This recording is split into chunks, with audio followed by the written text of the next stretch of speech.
దయచేసి కథను పూర్తిగా వినండి. అలాగే సబ్స్క్రైబ్ చేసుకోండి. కథ మీకు నచ్చినట్లయితే లైక్ చేయండి, షేర్ చేయండి, కామెంట్ చేయండి ప్లీజ్. ఇప్పుడు మనం కథలోకి వెళ్దాం.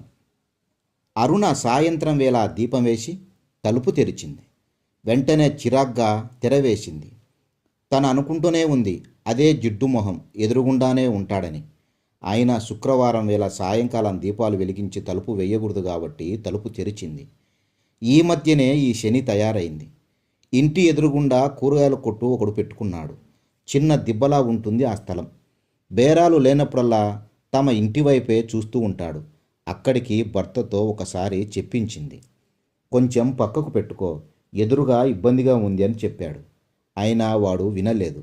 అక్కడ పళ్ళం, ఇక్కడ ఎత్తు, కూరగాయలు నిలవడు అని ఏదో కుంటి సాకులు చెప్పేవాడు. ఇంకేమైనా అంటే రోడ్డు మీది కాదుగా అంటాడనే భయంతో ఊరుకున్నారు. అప్పటి నుంచి మొదలైంది ఈ తలనొప్పి.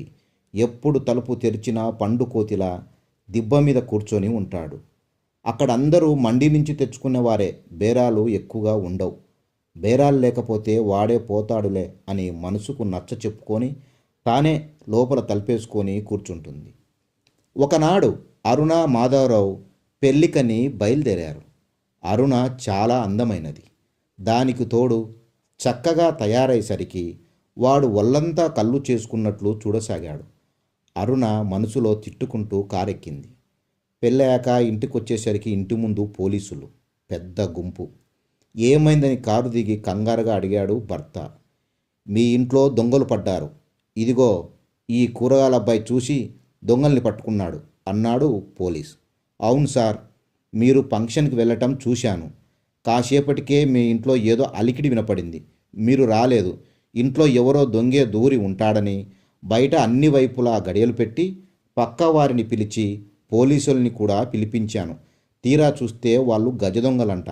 మీ అదృష్టం బాగుంది, లేకుంటే ఇల్లు మొత్తం దోచుకునేవారే అన్నాడు ఆ కూరగాయల అబ్బాయి. అప్పుడు అరుణ, ఎదురుగా కొట్టు అస్తమాన నా ఇంటి వైపే చూస్తున్నాడని చిరాకు పడ్డాను. ఇప్పుడు అతని ఆ అలవాటు వల్లే మా ఇల్లు కాపాడబడింది. దీనినే చెడులో మంచి, మంచిలో చెడు చూడాలంటారు అన్నాడు మాధవరావు. మీ అదృష్టమే కాదు, అతని అదృష్టం కూడా బాగుంది. ఈ అంతర్రాష్ట్ర దొంగలను పట్టుకున్నందుకు ఆ కూరగాయల అబ్బాయికి అవార్డు ఇస్తుంది ప్రభుత్వం.